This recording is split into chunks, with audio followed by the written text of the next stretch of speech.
Central electricity ઓથોરિટીએ સમગ્ર દેશમાં વીજ ટેરિફના માળખામાં મોટા પરિવર્તનનો પ્રસ્તાવ મૂક્યો છે। આ નવા પ્રસ્તાવ અનુસાર તમારા પર વીજ બિલમાં લાગતા ફિક્સ્ડ ચાર્જને ખૂબ વધારી દેવાશે। તેનો અર્થ એમ થાય છે કે તમે ભલે ઓછી વીજળી વાપરો કે પછી જરાય વીજળીનો ઉપયોગ ન કરો, તમારે દર મહિને એક તગડી રકમ તો કંપનીને ચૂકવવી જ પડશે।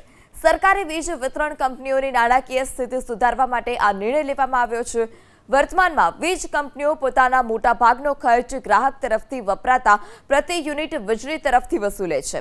સીઈએનો દાવો છે કે વીજ કંપનીઓનું ટ્રાન્સમિશન ઇન્ફ્રાસ્ટ્રક્ચર, કર્મચારીઓનો પગાર, ગ્રીડ મેન્ટેનન્સ અને વીજળી બનાવનારી કંપનીઓને કરાતી ચૂકવણીનો કુલ ખર્ચનો 38 થી 56% જેટલો હોય છે, પરંતુ વર્તમાનમાં ફિક્સ્ડ ચાર્જ મારફતે માત્ર 9 થી 20% જ રકમ વસૂલી શકાય છે। જ્યારે દેશમાં વીજળીની માંગ ઘટે છે ત્યારે કંપનીઓને ભારે ખોટ જાય છે, તો સોલાર યુઝર્સ માટે પણ અલગ નિયમ લાગુ કરવામાં આવશે। સોલાર પેનલ ઘર પર લગાડનારાઓ માટે અલગ બિલિંગ માળખું તૈયાર કરાશે, એટલે કે તેમણે પણ ફિક્સ્ડ ચાર્જ વધુ ચૂકવવો પડશે અને આ નવું બિલ લાગુ થયા બાદ વીજળીના બિલનો એક મોટો ભાગ નોન વેરિયેબલ થઈ જશે, જેથી સામાન્ય જનતા પાસે વીજળી બિલ ઘટાડવાનો વિકલ્પ બહુ મર્યાદિત થશે।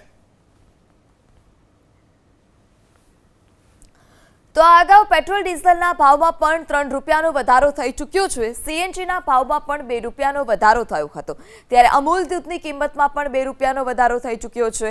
હવે સવાલ એ થાય છે કે શું વીજળીના ભાવમાં પણ વધારો થશે, કારણ કે પેટ્રોલ, ડીઝલ, સીએનજી, દૂધ આ તમામના ભાવમાં 2 થી 3 રૂપિયાનો વધારો થઈ ચૂક્યો છે। ત્યારે હવે વીજળીના ભાવમાં પણ વધારા થવાના સંકેત છે, જે ચાર્જ છે તે લોકોને વધુ ચૂકવવો પડશે।